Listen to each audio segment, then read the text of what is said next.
après avoir dansé, généralement, qu'est-ce que vous avez, vous? Est-ce que vous avez faim quand vous dansez? Tellement. Tellement? Toujours? Et ben moi j'ai souvent faim après avoir fait du sport, même quand j'ai pas fait de sport, D'ailleurs. j'ai souvent faim.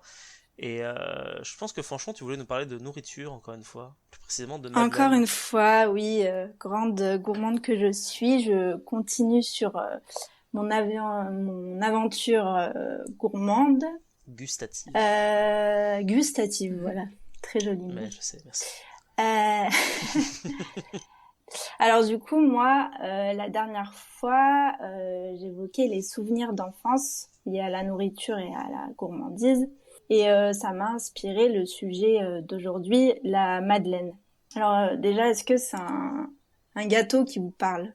Est-ce que vous aimez ça ou... Alors, moi j'ai une histoire particulière avec la madeleine, mais Ah, ouais, mais j'aime bien la madeleine. Je suis pas un grand fan non plus. J'aime bien la madeleine avec du chocolat, mais c'est juste qu'en fait à l'époque où je faisais de l'archéologie, j'ai travaillé pour une société d'archéologie que je ne citerai pas, qui avait un pacte avec un grand nom de la madeleine, ce qui fait que du coup, bah, on bouffait toujours de la madeleine tout le temps. Au goûter, au petit déjeuner, il y avait partout, tout le temps, la madeleine. Donc moi, c'est plutôt ok. ça que j'ai Donc comme t'as fait une souvenir overdose, quoi. avec la madeleine. Non, c'est pas que j'aime pas, c'est juste que bah, c'est sympa, mais quand on me dit madeleine, je pense à ça en fait. Tu vois, ça a été automatique. Tu m'as dit Ok, madeleine, je pense.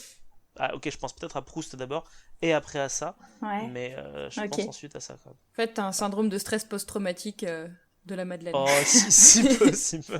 Mais de toute façon, il paraît que à la fin, on n'avait plus de Madeleine parce que le deal était apparemment fini. Enfin, je sais pas, j'ai pas trop compris ce qui se passait, mais on n'avait plus de Madeleine. Tristesse. Ok, Mais j'ai passé plusieurs années à manger des ok. Madeleines, ouais, là-dedans. Ouais, ok. Donc Proust a peut-être un meilleur souvenir que toi De de la la Madeleine, de madeleine. la Madeleine.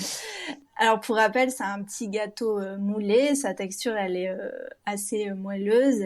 Moi, je trouve que ça ressemble pas mal au 4 quarts. Je sais pas si vous avez ce rapprochement aussi, mais ça, au niveau Assez, du ouais. goût, assez Ouais. beurré, ça me Mhm. fait penser à ça. Donc c'est composé essentiellement de beurre, de sucre, d'œufs, de farine, comme beaucoup de gâteaux.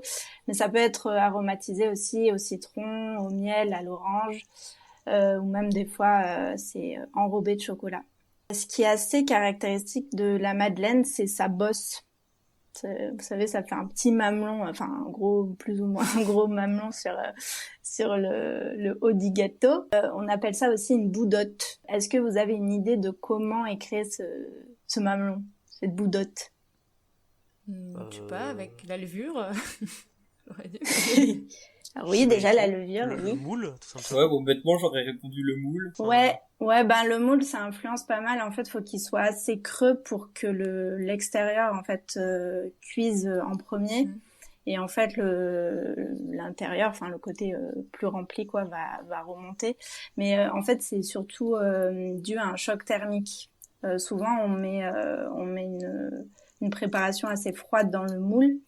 Et avec un four assez chaud, ça va créer un choc thermique et en fait le centre va remonter en fait. C'est ça qui fait sa forme caractéristique. Ok. Mhm. D'ailleurs, est-ce que vous connaissez l'origine géographique de ce petit gâteau? Peut-être que Marc, du coup, Bah, moi, je peut-être pense une que c'est idée. Limoges. Ouais, c'est pas loin. J'aurais dit l'Est de la France.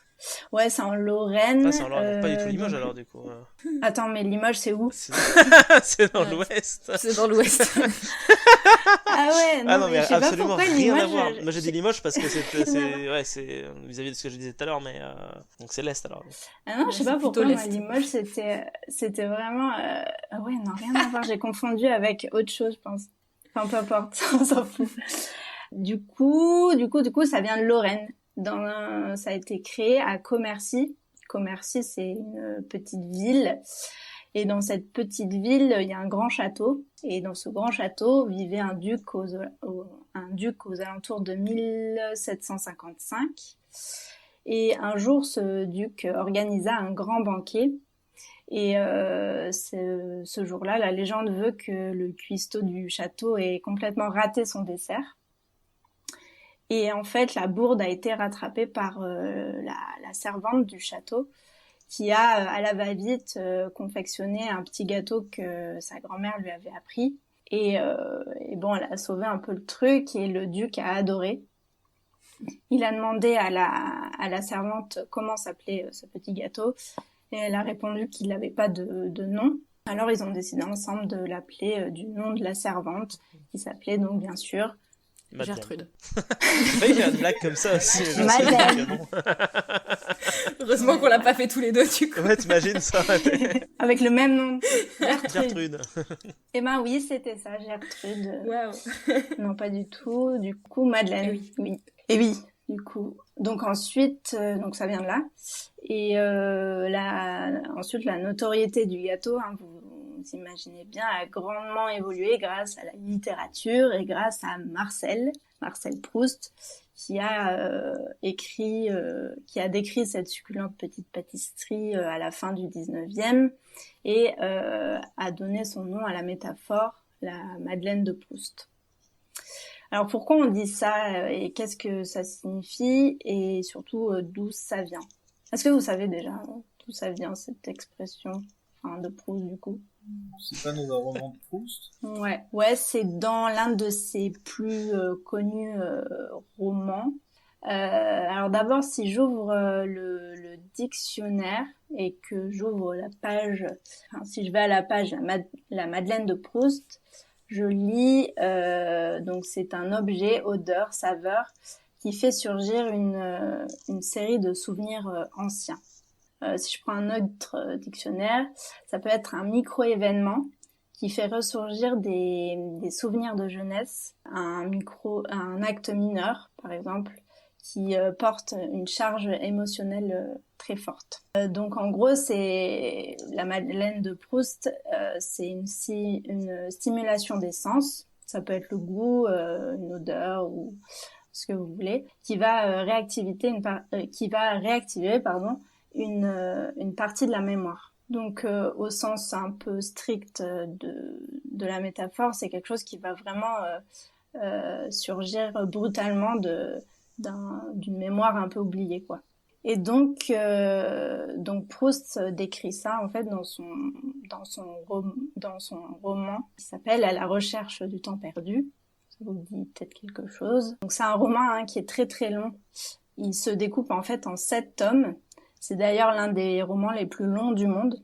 Et c'est dans la première partie en fait de ce roman qui s'appelle Du côté de chez Swann, qui décrit en fait ce plaisir qu'il a à manger une madeleine. Donc un petit morceau de sa biographie. En fait, Marcel Proust, lui, il a un rapport assez particulier à la nourriture et ça se ressent pas mal dans son œuvre, que j'ai pas du tout lu d'ailleurs. Bon, peu de gens l'ont lu en entier, je pense. Donc en fait, il grandit assez aisément dans sa famille et dès son plus jeune âge, en fait, il tombe malade. Il a énormément de problèmes respiratoires. Donc ses parents, en fait, sont très attentifs à lui donner une alimentation extrêmement élaborée, en tout cas avec des très bons produits. D'ailleurs, Marcel Proust, à ses 14 ans, il se décrit dans une lettre comme un mangeur insatiable et raffiné qui engloutit une cuisine gargantuesque. Donc il a un rapport très jeune, un bon rapport à la nourriture. D'ailleurs, jeune adulte, il se balade pas mal dans des grands restaurants parisiens. Il traîne pas mal dans des soupers après théâtre, dans des cafés, etc. Il organise aussi pas mal de dîners littéraires où il organise vraiment tout à la lettre.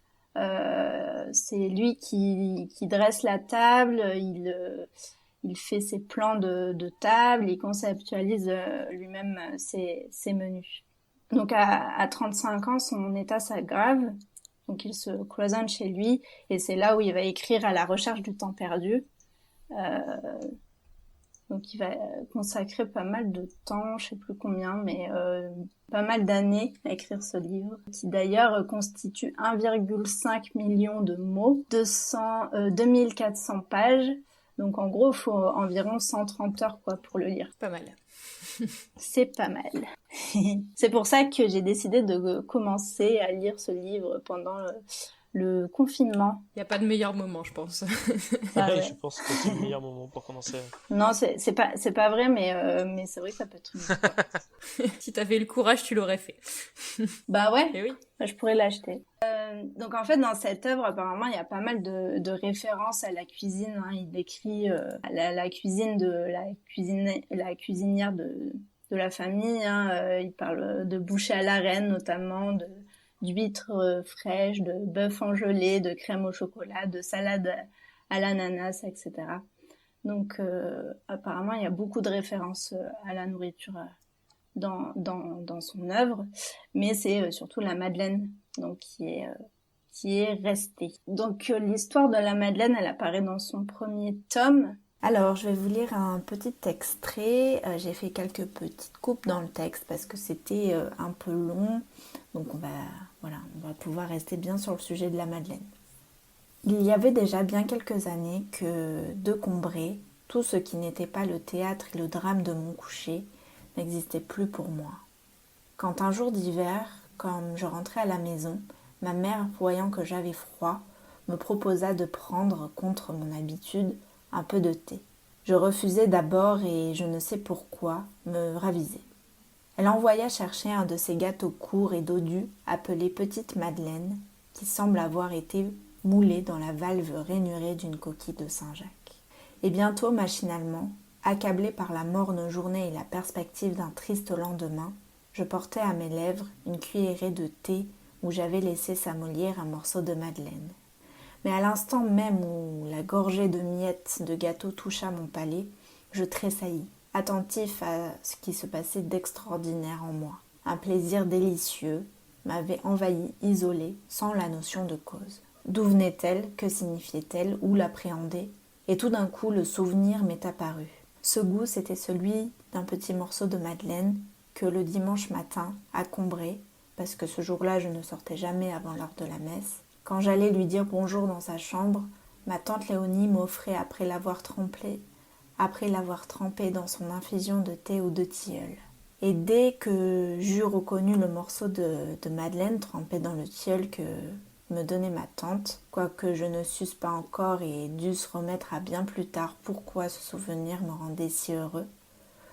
Aussitôt la vieille maison grise sur la rue, où était sa chambre, vint comme un décor de théâtre, s'appliquer au petit pavillon donnant sur le jardin qu'on avait construit pour mes parents sur ses derrières, ce plan tronqué que seul j'avais revu jusque-là.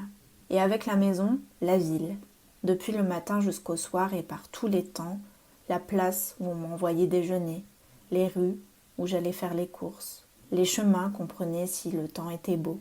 Et comme dans ce jeu où les Japonais s'amusent à tremper dans un bol de porcelaine rempli d'eau des petits morceaux de papier jusque-là indistincts qui, à peine y sont plongés, s'étirent, se contournent, se colorent, se différencient, deviennent des fleurs, des maisons, des personnages consistants et reconnaissables. De même maintenant, toutes les fleurs de notre jardin et celles du parc de Monsieur Swann, et les nymphéas de Vivonne, et les bonnes gens du village, et leurs petits logis, et l'église de tout Combray et ses environs, tout cela qui prend forme et solidité, et est sorti, villes et jardins, dans ma tasse de thé. Voilà, fin de l'extrait. Et là, c'est vraiment grâce au goût qui peut se rappeler de tout ça. Ça lui rappelle non seulement la madeleine qu'il avait l'habitude de manger avec sa tante, mais également tout un univers autour et toute une tranche de son enfance, quoi. Donc ça, c'est une expression qui vient de ce roman-là, qu'on utilise beaucoup, mais peut-être en oubliant un peu cet aspect de souvenir vraiment enfoui et oublié, quoi. Donc du coup, je me demandais si ça vous était déjà arrivé d'avoir un souvenir comme ça qui ressurgit du tréfonds de vos mémoires. C'est un peu compliqué, je pense. Enfin, moi, quand je me suis posé la question, j'ai pas vraiment réussi à répondre. J'ai plus des souvenirs alimentaires, quoi, qui me font penser à l'enfance, mais qui sont pas forcément enfouis, quoi. Donc peut-être que vous avez des exemples de choses qui appartiennent vraiment à votre enfance ou C'est compliqué, je trouve, de faire le... Enfin, tu sais, des fois, il y a des choses qui te reviennent en mémoire, genre tu fais « Ah, tiens !» Mais tu les mémorises pas forcément. Enfin, je veux dire, c'est un peu sur le moment. Ouais, exactement ça. T'arrives pas forcément à le mémoriser. Genre, moi, je sais que par exemple, quand je me balade dans les bois et qu'il y a une odeur de pin, ça me rappelle les gorges de la Loire où j'ai grandi, où il y a pas mal de pins sylvestres. Je faisais pas mal de balades énormément tout seul et ça me rappelle un peu ça. Mais après, je pense qu'il y en a plein.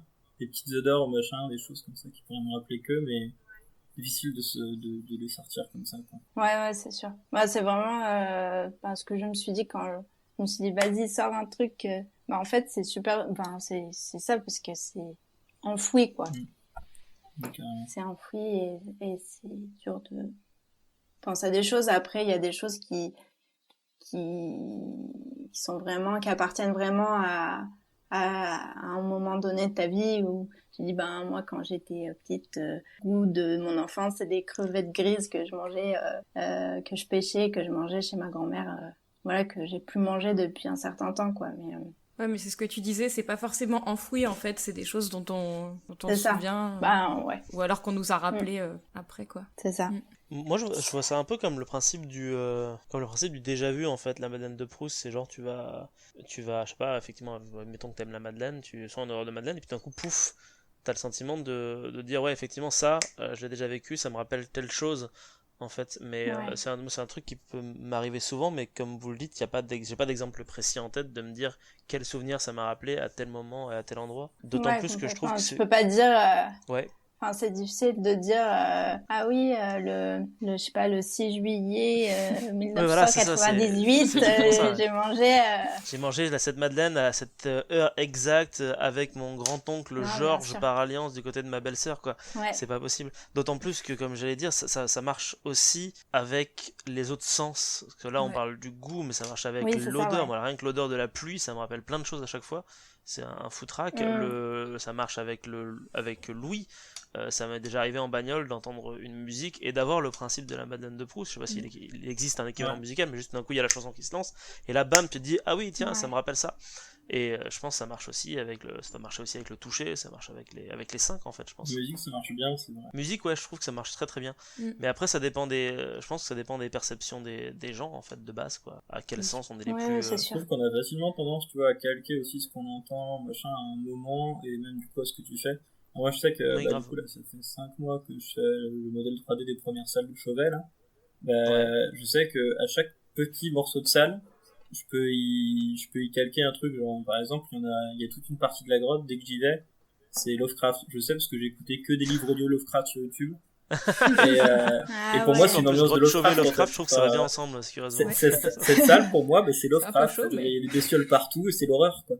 Et il y en a chaque petite salle comme ça, j'ai des musiques ou des trucs comme ça qui pop parce que c'est ce que j'écoutais quand j'étais en train de bosser dessus, quoi. Et c'est assez facile, je trouve, de calquer des choses que t'écoutes ou que tu vis sur ce que t'es en train de faire sur le moment. Ouais, c'est vrai que la musique ça marche bien. Je crois pas avoir de souvenir d'exemple avec le toucher par exemple, quoi. Me dire ah putain ça me fait trop penser à tel habit que je portais quand j'étais petite. Plus que quel habit, ce serait la manière dont quelqu'un nous touche plutôt que l'habit qui nous touche. Ouais. Mais oui, le toucher, c'est un peu peut-être un peu plus c'est peut-être moins compliqué, sensible, mais par exemple, je sais pas si t'as connu quelqu'un qui avait l'habitude, je sais pas, de toucher le nez d'une de telle manière, si jamais quelqu'un te retouche le nez de cette manière-là, je sais pas. 18 ans plus tard, tu vas avoir un truc genre pouf, ah oui, ça me rappelle Bidule qui faisait ça. Ouais, c'est vrai. Ouais, c'est vrai. Mais c'est plus effectivement caché, quoi, mais... Peut-être que les aveugles, ils ont peut-être plus ce genre de sensation. Ah, carrément, peut-être. C'est tout à fait possible. Qui connaît un aveugle? Moi, j'en connais pas. Non, mais voilà, moi, c'est tout ce que je voulais... En parlant de souvenirs d'enfance, ça m'a vraiment fait penser à la Madeleine de Proust. Et en fait, je me suis aperçue que je connaissais pas vraiment la signification de cette métaphore, quoi. Parce que c'est plus, enfin, je me suis aperçue que c'était plus une métaphore qu'autre chose parce qu'apparemment, Proust, il y a eu plusieurs versions on a découvert pas mal de ses brouillons et il a changé genre 3 fois. Au début, c'était du pain grillé, après, c'est transformé en biscotte. Il fallait qu'il trouve le bon truc, quoi, en fait. Et donc en fait, même lui, il était pas sûr de sa madeleine. Il a jamais mangé de madeleine, en fait, c'est juste que, voilà. Il était pas serein, le pain grillé, moi, ça me le fait plus avec le pain grillé qu'avec la madeleine, hein, clairement. Donc, c'était pas con de partir. Après, je pense que peut-être que le côté madeleine, ça parle peut-être plus d'enfance, ou je sais pas, il y a ce côté sucré et tout. Il y a le côté plus enfantin avec le pain grillé, effectivement. Moi, moi, ça m'a pas spécialement donné envie de lire Proust, mais par contre, ça m'a donné envie de goûter. Ouais, grave, c'est ça fait Proust, pas du tout. Ouais, mais alors complètement. manger des madeleines ou du pain grillé, oui, grave, avec Ça, plaisir. complètement. Ouais. Et d'ailleurs, tremper plutôt dans du chocolat plutôt que dans du thé, quoi. Je trouve que dans du thé, c'est peut-être un peu... Mais tremper des choses dans du thé, Fade, je trouve quoi. ça Non, pas c'est- très il faut bon pas, de base. ouais. Quoi. C'est comme café tremper ou un peu chocolat dans chaud, l'eau, mais quoi, pas dans... c'est ça, ouais. On est Dans le d'accord. thé. C'est de Pourtant, l'eau. j'adore le thé, mais alors tremper des trucs dans le thé, c'est un peu C'est ça. ça me chelou, quoi. Enfin bref, ça c'est un autre débat. Ouais. Enfin, Autre bref. débat, autre temps. Si ce que vous venez d'écouter vous a plu, eh bien n'hésitez pas en premier lieu à le partager parce que le partage c'est quelque chose qui fait du bien à la fois aux gens qui vous entourent mais surtout, je vais pas vous mentir, à nous. Si vous aimez partager des choses, eh bien le mieux c'est encore de s'abonner à la chaîne, de venir liker un petit peu la page Facebook parce que des choses à partager, vous en trouverez beaucoup sur ces 2 emplacements. Alors surtout, n'hésitez absolument pas. Et puis si vous aimez écouter des gens parler un petit peu de tout et de rien, sachez que eh bien, cette chronique est extraite d'une émission qui elle, est disponible entièrement sur n'importe quelle plateforme de podcast et vous pouvez aller faire un petit tour dans la description pour aller voir un petit peu tout ça de plus près.